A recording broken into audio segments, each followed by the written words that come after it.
Over the holiday season, we were finally able to get all 5 of our adult children back home with us for a few days. We even had the bonus of Forrest's girlfriend joining us for that time, and we were able to have a good time with all 9 of us together in the same place. We had a couple of really nice weather days, albeit cold ones, with a little bit of fresh snow on the ground. So our 2 most adventurous boys decided they wanted to do some sledding, all the way from the very top, down our roads, all the way to the bottom of our entrance onto the main road. After the first time down and hiking back up, they had to shed a few layers because the workout was just too warm. From starting point to end point, they had somewhere between 250 and 280 feet of elevation drop to have so much fun with. Now, only 5 weeks later, most of that snow is gone and it's melting very fast, making everything a muddy mess on the roads and everything else is soggy and wet. So let's introduce Kidding Season 2024. You little scallywags. What are you doing over here?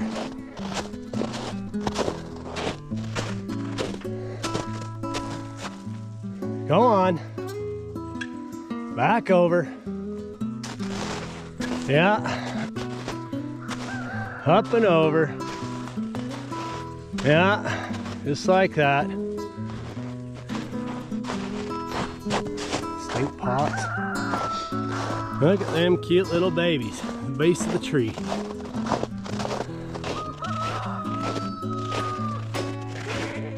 Hello, llama. That's why you guys are freaking out and throwing your hay bale all over the ground. Mama, I'm coming over to check on them.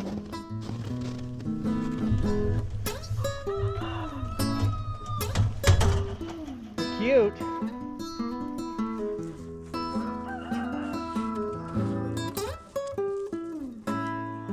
Hi guys. Oh, hi.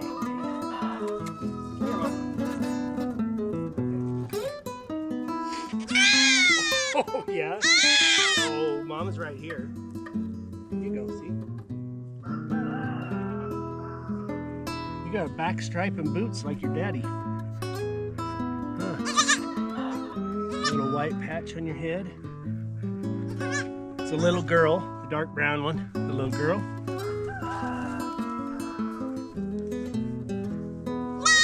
Oh, you're cute.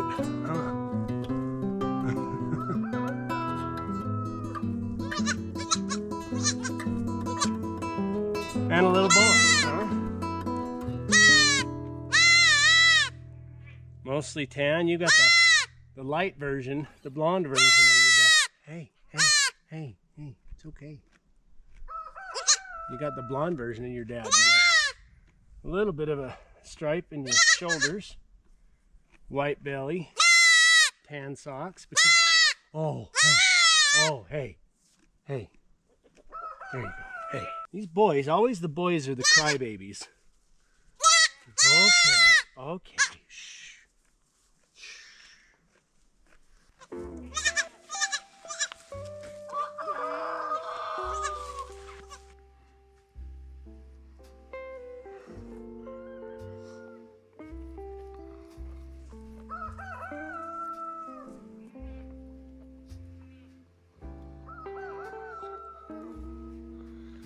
Definitely one of the better moms we've had.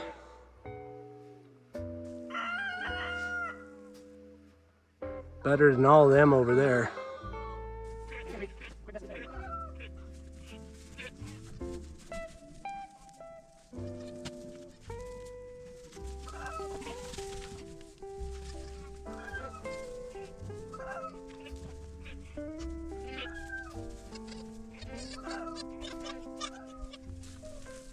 Hi guys. Yeah, come on up here by your sister.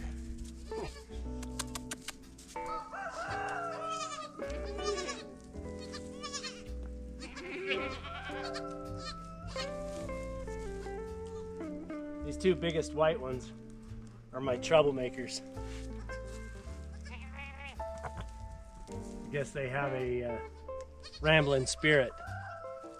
They want to wander, they want to cross fences, they want to lead everybody everywhere they shouldn't be. Okay, everybody looks good. You guys need to clean up this hay for another couple of days before I'm going to give you any more. Big tan buck that's looking back over his shoulder there. He's the dad. He's the one we call Solomon. He's coming towards us now. There's a little buckling right above him. A little, very similar color, but a darker color. That's his also. So he's now the proud papa of a couple of these. These two down here, these new ones, and that guy up there. He's a pretty good looking buck with his mask and big long white goatee. Not quite our herd sire guy here. He's pretty magnificent. Aren't you, buddy? Huh? Hi, buddy. Hi. How are you? Keeping everybody in check, except for when those white ladies teach you to jump over my fence and go somewhere else to play. He's a gentle giant. We got into the goats like, I don't know, a year or two after we bought the property up here. The biggest reason we got into goats was because, well,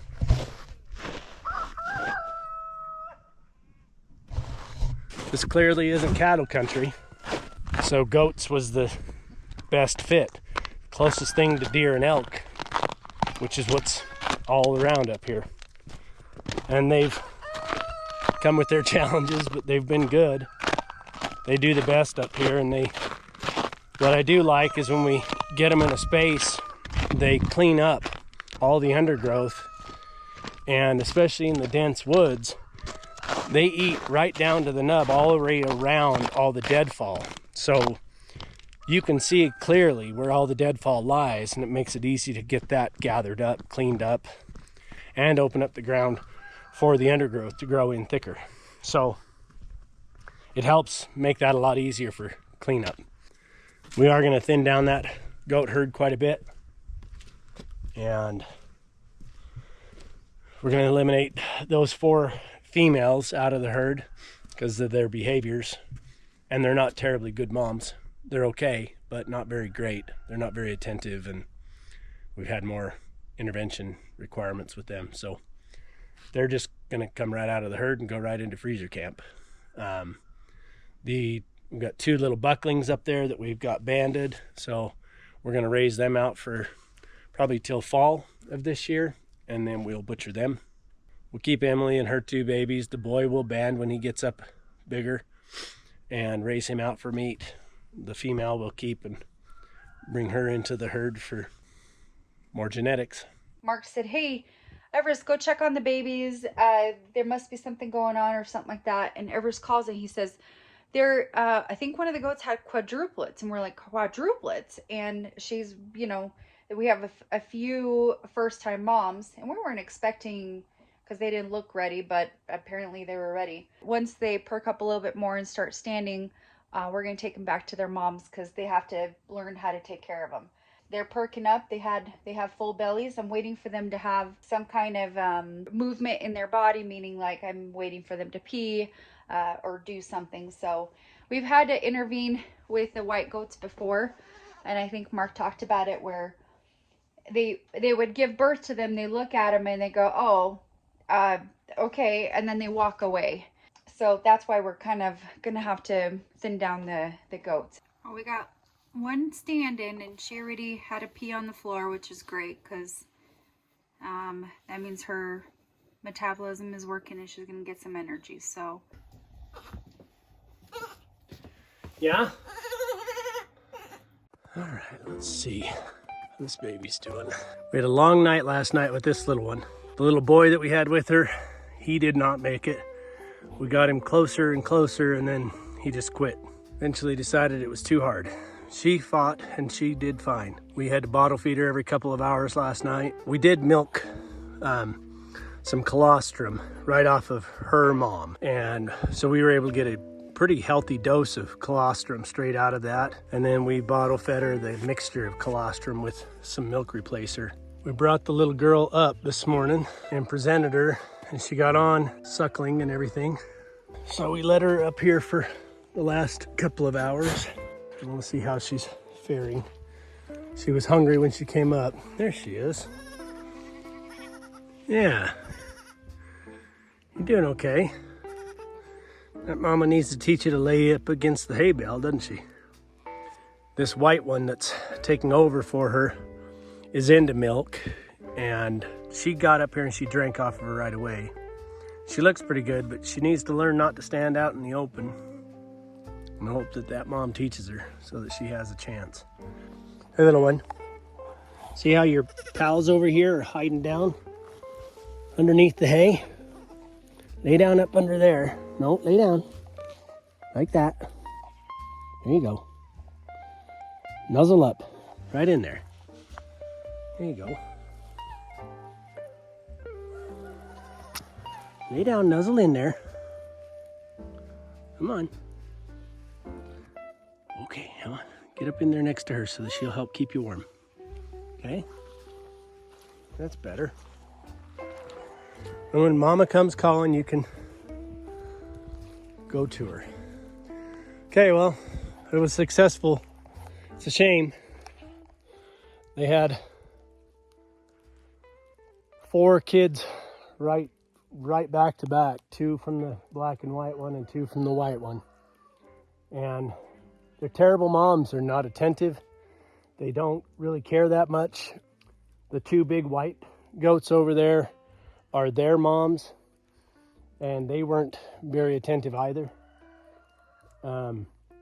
We had to intervene with both of them as well. So that's not the kind of goat herd we typically like and we have.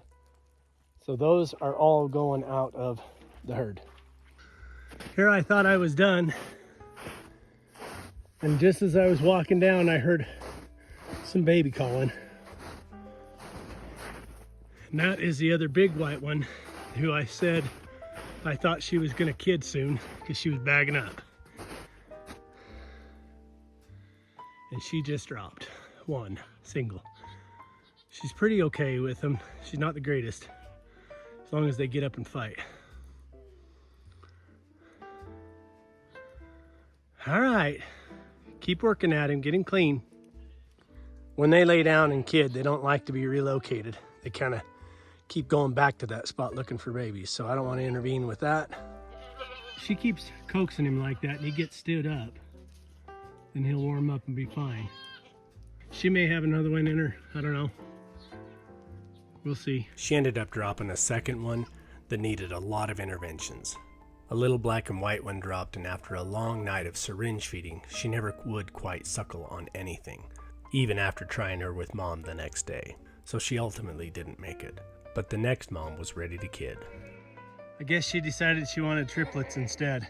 2 black ones and a tan one. They all look good. One's drinking. I don't know if you can tell, but there's 2 black ones under her and a tan one next to her. Holy cow, 3 triplets. Well, all of the chaos of the last couple of days of kidding is pretty well settled out. So with any luck, everybody's doing well and in good shape. Now you can't really see it, but I can see it from here. Right in the center there's a black and a tan. Little kids playing up by the snow on the road. We'll go see what they're doing. Go up and check on everybody. Everybody's over here by the hay bale. So we'll make the walk up and go check on everybody. Stomp around in the snow. Check all of the baby drop points and see how they all look this morning. Our goat market around us locally is not very good for resale. Seems like there's a lot of goats in a lot of people's backyards.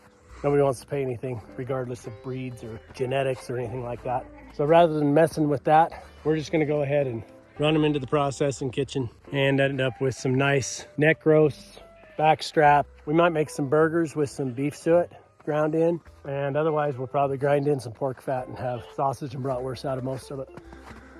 Hi, little guys.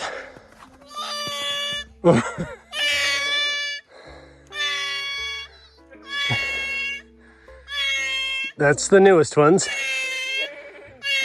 3 boys. And always the boys are the screamers. You sure are crying.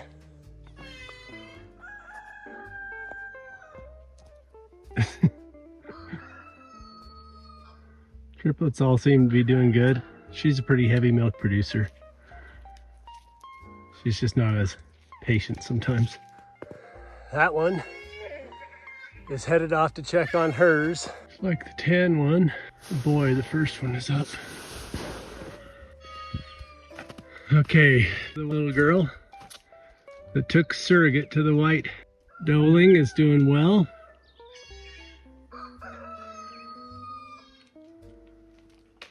Yep, she's found her a little hidey hole there in the roots of the tree that she likes to stuff her and let her bed down while she eats. Baby's drinking well and she's up underneath mom good right now and eating, so doing good. Ultimately, we had a pretty good kidding season, all things considered. We're continuously evaluating our operations and our herd, looking for ways to improve our outcomes. And we're looking forward to this summer to be able to implement some of those improvements for next year.